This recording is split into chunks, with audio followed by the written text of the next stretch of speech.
नमस्कार सगळ्यांना। आज मी बनवणार आहे चिकन करी। त्यासाठी लागणारं साहित्य: कांदा, मिरची, तेजपत्ता 2 ते 3, 4 विलायची, दालचिनी, लवंग, खोबरं हा भाजून कुटून घेतलेला आहे, अद्रक लसूणची पेस्ट, टोमॅटो हा टोमॅटोची प्युरी केलेली आहे मी मिक्सीमध्ये धरून, आणि हे पुदिना आणि कोथिंबीरची पेस्ट।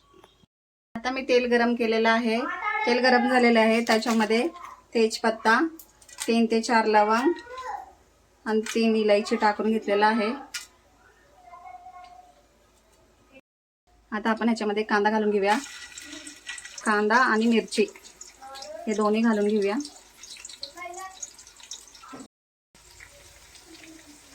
कांदा हा चांगला लालसर भाजून घ्यायचा आहे, लाल होईपर्यंत। थोडंसं मीठ घालून घेऊया, लवकर कांदा भाजतो त्याच्याने। चिकन हे 4 ते 5 पाण्याने मी व्यवस्थित स्वच्छ धुवून घेतलेलं आहे। आता ह्याच्यामध्ये आपण मसाले टाकून घेऊया। हळद टाकूया, थोडीशी हळद, मिरची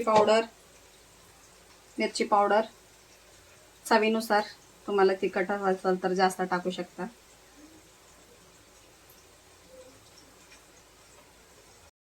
आणि थोडीशी अद्रक लसूणची पेस्ट। आता हे आपण सगळं एकजीव करून घेऊया। हे आता आपण सगळं व्यवस्थित असं मिक्स करून घेऊया। तुम्ही देखील असं एकदा माझ्या पद्धतीने करून बघा, तुम्हाला नक्की चिकनची करी आवडेल।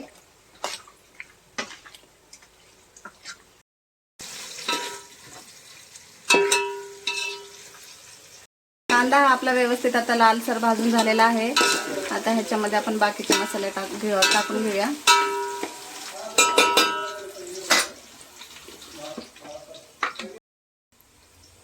अद्रक लसूणची पेस्ट टाकूया।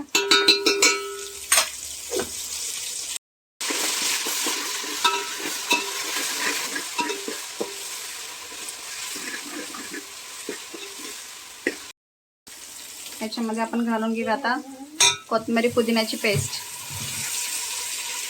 हे व्यवस्थित असं मिक्स करून घ्या। टोमॅटोची प्युरी घालून घेऊया। व्यवस्थितपणे मिक्स करून घेऊया आपण।